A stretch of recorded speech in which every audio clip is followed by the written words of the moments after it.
जी हाँ दोस्तों, मैं आपका अपना अखिलेश कुमार यूट्यूब चैनल में आपका हार्दिक स्वागत है। मैं अभिनंदन करता। आइए इस वीडियो में हम बात करेंगे फिजिक्स के विद्युत क्षेत्र तथा आवेश वाले पार्ट से बात करेंगे कि इस पार्ट आपको अगले वीडियो में मैंने बता दिया था कि अक्षीय स्थिति पर विद्युत क्षेत्र की तीव्रता कैसे ज्ञात किया जाता है, और इस वीडियो में मैं आपको बताऊंगा निरक्षीय स्थिति में विद्युत क्षेत्र की तीव्रता कैसे ज्ञात किया जाता है। आई होप आप लोग स्वस्थ होंगे, मस्त होंगे।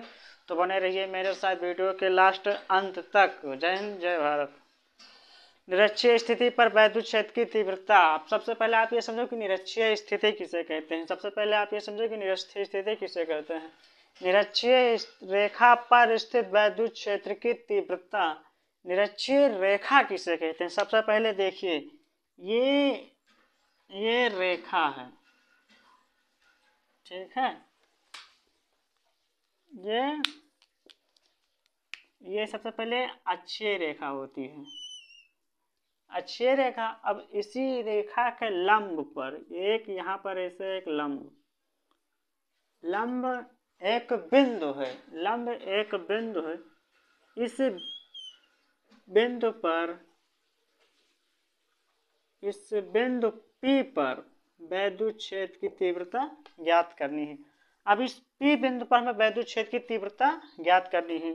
तो आइए सबसे पहले जो यहाँ पर विद्युत क्षेत्र की तीव्रता अक्षीय स्थिति में ज्ञात करनी है तो कुछ माना जाना लिखना पड़ा जाता है। तो मैंने लिखा है, द्विध्रुव की अक्ष रेखा के लंबवत रेखा को निरक्षीय रेखा कहते हैं। ये अक्ष रेखा के जो लंबवत रेखा है, इसी रेखा पर P बिंदु पर विद्युत क्षेत्र की तीव्रता ज्ञात करनी है, तो इसी को हम निरक्षीय रेखा कहते हैं। कौन सी रेखा कहते हैं? लंबवत रेखा को विद्युत द्विध्रुव की निरक्षीय रेखा कहते हैं। अब इसको मानते हैं, माना के प्रावैद्युतांक वाले माध्यम में द्विध्रुव है। तो मान लिया हमने कि के प्रावैद्युतांक वाले माध्यम में बिंदु A व बिंदु B पर, अब बिंदु A पर माइनस Q आवेश, बिंदु B पर प्लस Q आवेश स्थित है। अब इस P बिंदु की जो लंब रेखा खींची गई, इसको हम केंद्र O से मानते हैं। अब बिंदु A से और केंद्र O के बीच की दूरी है D। केंद्र O से बिंदु B बीच की दूरी है D। अब अगर कोई पूछे आपसे कि A और B के बीच कुल दूरी कितनी होती, तो A और B के बीच कुल दूरी 2D होती है। अब ये 2D कैसे होगा, क्योंकि D और D 2D होता है। क्या होता है? 2D होता है। अब इस रेखा को थोड़ा और ऐसे बढ़ा दिया जाता है। क्या कर दिया जाता है? बढ़ा दिया जाता है। अब इस रेखा को जो है डॉट रेखा से, लंब को किससे दर्शाते हैं? डॉट रेखा से दर्शा दिया जाता है।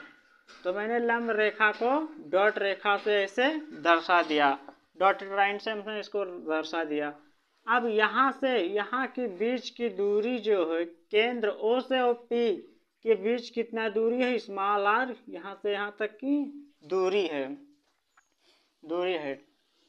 ठीक है। अब इस रेखा P बिंदु के इस रेखा को थोड़ा ये बढ़ा दिया। अब इस रेखा पर फिर हम ऐसे लंब डालते हैं। अब इस रेखा को हम E2 साइन थीटा, और यहाँ पर E1 साइन थीटा, क्या? E1 sine theta. अब इस, तो ये एंगल हमारा E1 साइन थीटा हो गया, और ये एंगल हमारा कितना हो गया?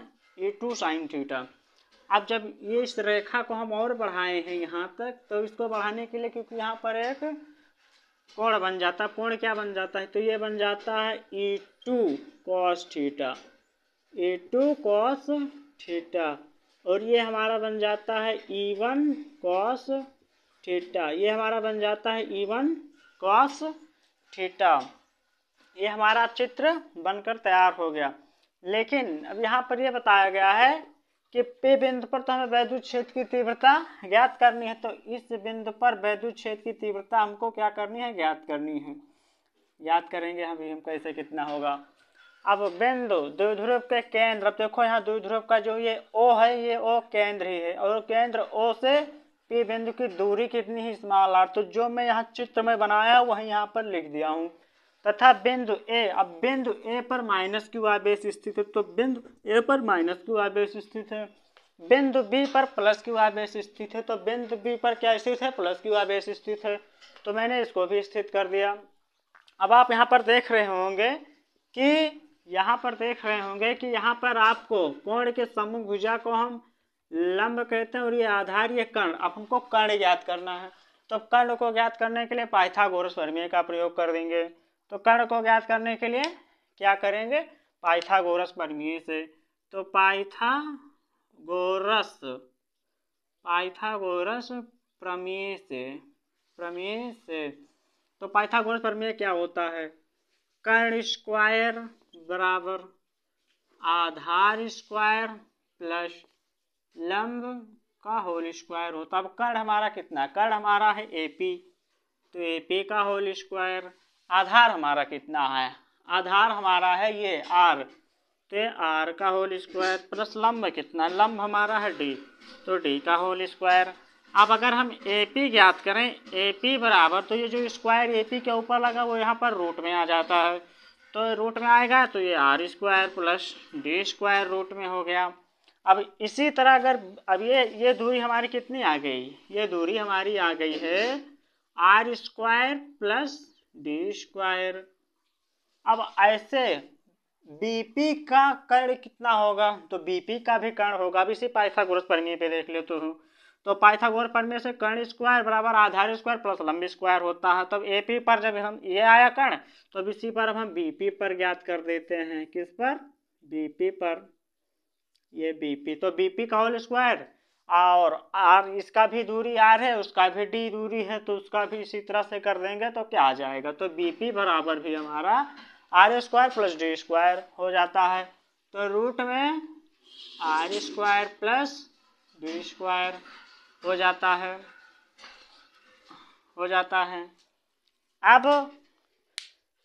अब यहाँ पर इतना हो गया, तो हमको अब कर्ण पता चल गया है। अब कर्ण पता चल गया है तो फिर अब इसको अब माना। अब इसको लिखते हैं माना दोनों आवेश। अब दोनों आवेश क्या है? माइनस और प्लस क्यू आवेश है। तो माइनस क्यू व प्लस क्यू आवेश की दूरी। अब आवेश की दूरी क्या है? अब यही तो है। AP बराबर आवेश की दूरी क्या है? आवेश की दूरी है AP बराबर BP बराबर रूट में R square plus D square. जितना AP दूरी हमारा है उतना BP दूरी है, और बीच की दूरी कितना है? रूट में R square plus D square. अब माइनस क्यू आवेश के कारण, अब यहाँ पर माइनस क्यू आवेश के कारण बिंदु P पर कितना क्षेत्र आता है? इसको लिखते हैं। तो माइनस क्यू आवेश के कारण बिंदु P पर वैद्युत क्षेत्र की तीव्रता, तो इसको हम मानते हैं E1 बराबर 1/4 पाई एप्सिलॉन के क्यू अपान में बीच की दूरी क्या है? रूट में R स्क्वायर प्लस D का होल स्क्वायर। अब रूट में ये हो गया। अब यहाँ पर हम जानते हैं बीच की दूरी R स्क्वायर होती है, तो बीच की दूरी का क्या कर दें? R square. अब ये हमारा हो गया 1/4 पाई एप्सिलॉन के क्यू अपान में R square plus D square. अब ये बताओ रूट क्यों चला गया? क्योंकि जब इसके ऊपर स्क्वायर था तो इस स्क्वायर से ये रूट क्या हो जाता है? इस स्क्वायर से ये रूट गायब हो जाएगा। तब इसी तरह प्लस क्यू आवेश के कारण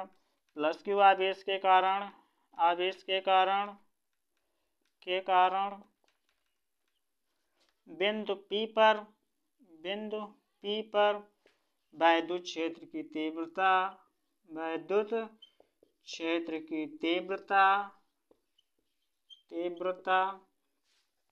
अब इसको E1 माने थे माइनस क्यू कारण, प्लस क्यू को कारण हम मानेंगे E2।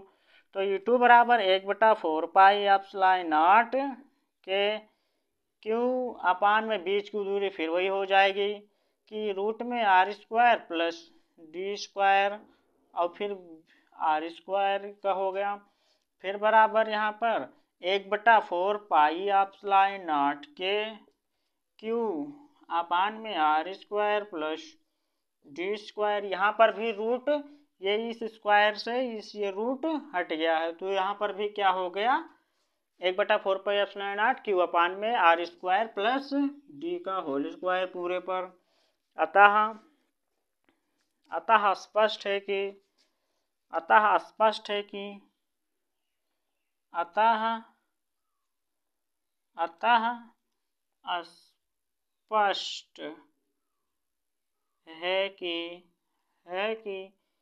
E बराबर E1 बराबर E2। अब E1 बराबर E2 कैसे हैं, क्योंकि आप यहाँ पर देखते हैं E1 की वैल्यू क्या आई है 1/4 pi epsilon not Q upon में R square plus D square. ऐसे ही E2 की वैल्यू क्या आई है, E2 का भी वैल्यू तो यही तो आया है 1/4 pi epsilon not Q upon में आर स्क्वायर। तो यही E2 आप देख रहे होंगे स्क्रीन इस बोर्ड पर कि 1/4 पाई एप्सिलॉन नॉट के क्यू अपान में R square plus D square, तो ये E1 की वैल्यू होगी और E2 की वैल्यू भी 1/4 पाई एप्सिलॉन नॉट के क्यू अपान में R square plus D square. तो ये E1 बराबर E2 क्या है, आपस में बराबर हैं। तो जब आपस में बराबर हैं तो फिर यहाँ पर लिखते हैं आपस में क्या है, बराबर है। अब सदिश योग में इसको लिखेंगे, सदिश योग में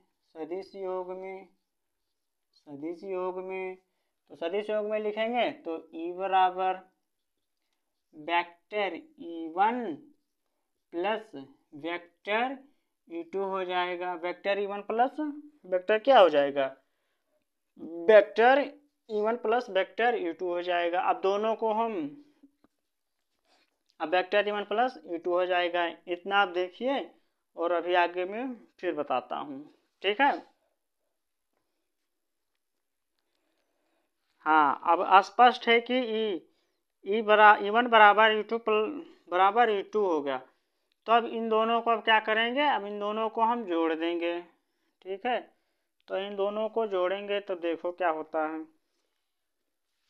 तो इन दोनों को हम क्या करते हैं, तो इन दोनों को हम यहाँ पर ऐसे क्या करते हैं, जोड़ देते हैं। क्या करेंगे, जोड़ देंगे।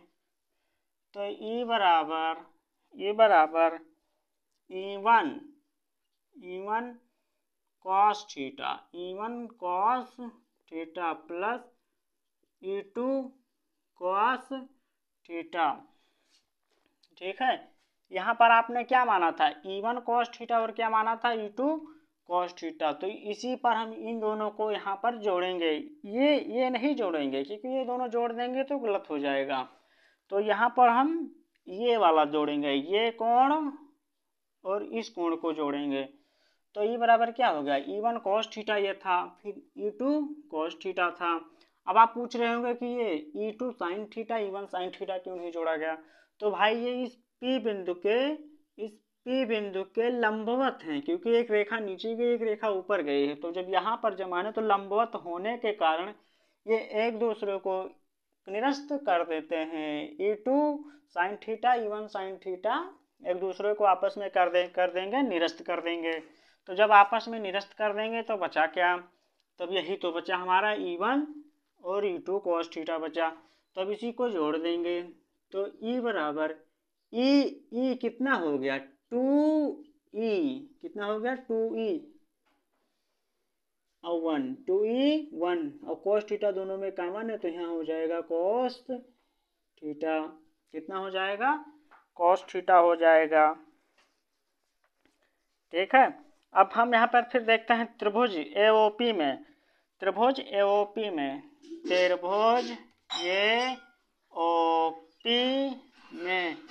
त्रिभुज क्या देखेंगे, त्रिभुज AOP में, त्रिभुज AOP में क्या cos थीटा बराबर क्या होता है, D अपान में रूट में R square plus D square. या इसको फिर क्या लिख सकते हैं, या इसे फिर ये लिख सका जाता है कि 2 upon 1/4 pi epsilon not Q into R square plus D square into D में R square plus D square, ये इसको लिख दिया जाता है। ठीक है, अब इसको लिखने के बाद फिर इसको और आगे सॉल्व करेंगे तो ई बराबर हो जाएगा। अब देखिए ये 2 यहाँ पर है तो इस 2 को ऊपर क्या कर देंगे, गुणा कर देंगे। तो ये 1/4 पाई एप्सिलॉन नॉट के इंटू 2QD क्या हो गया, 2QD अपान में यही रहेगा R square plus D square, और यहाँ पर क्या हो गया, रूट लग गया। अब इस रूट लग जाने का कारण ये है भैया कि ये रूट क्या, दो रूट का मतलब क्या होता है, किसी के ऊपर ऐसे ये रूट लगा है तो इसका मतलब ये 3 की पावर 2 ये लगा हुआ है। ठीक है, 3 की पावर क्या लिखा हुआ है, 2 लगा हुआ है। तो अब इसको, तो ये कितना होगा, अब यहाँ पर 2 और ये कितना होगा 3, तो यहाँ पर हो जाता है 3/2, क्या हो जाता है 3/2। अब चूंकि हम जानते हैं बी नो डेट हम जानते हैं, के नो दैट हम जानते हैं, क्या जानते हैं भाई, यही जानते हैं कि 2QD बराबर P होता है। 2QD बराबर क्यों होता है, क्योंकि मैंने वीडियो में बताया था कि एक आवेश तथा दोनों आवेशों की मध्य की दूरी को क्या कहते हैं, द्विध्रुव आघूर्ण कहते हैं। तो अभी 2QD के स्थान पर क्या रख सकते हैं, ये P रख देंगे। तो E बराबर 1/4 पाई एप्सिलॉन नॉट के P अपान में R square plus D square, और उसका पावर कितना है 3/2, तो 3/2।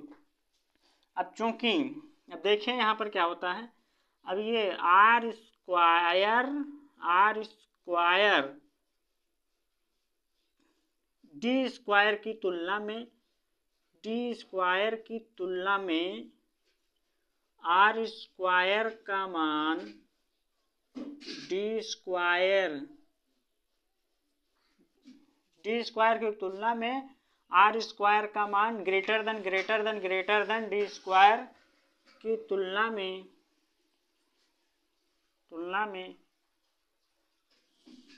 आर डी स्क्वायर का मान नगण्य होता है। आर स्क्वायर की तुलना में डी स्क्वायर का मान नागण्य होता है।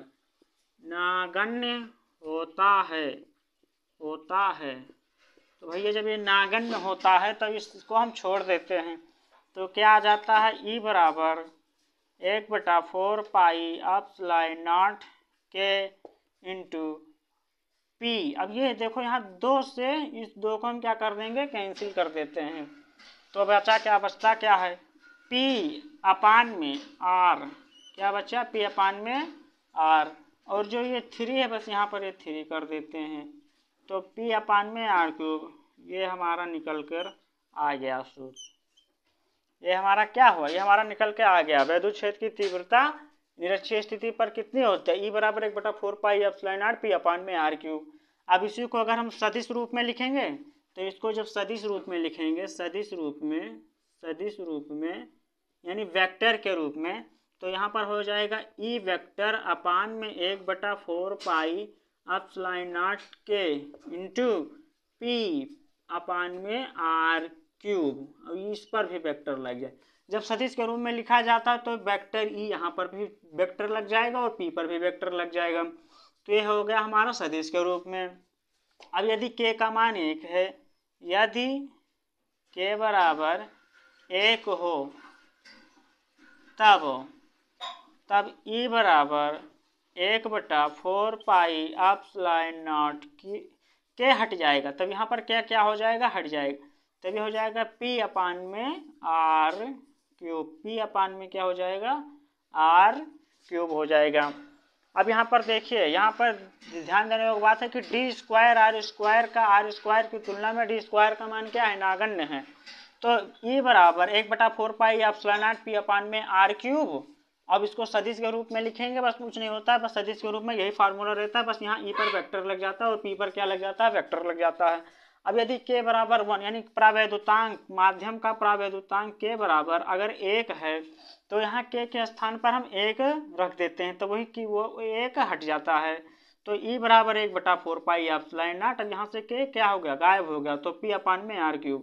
तो ये इतना सारा ये सब क्या है, ये इसका फार्मूला है, ये सभी फार्मूले हैं, ये सब क्या है, सूत्र हैं, ये सभी सूत्र हैं। तो आई होप आपको ये वीडियो अच्छा लगा होगा। तो हाँ बच्चों, आप मेरा सपोर्ट कीजिए और अपने इस अखिलेश कुमार दोस्त के यूट्यूब चैनल को सब्सक्राइब कीजिए और अपने दोस्तों के साथ शेयर व लाइक ज़रूर कीजिएगा। ठीक है, धन्यवाद। मैं आपका अपना अखिलेश कुमार।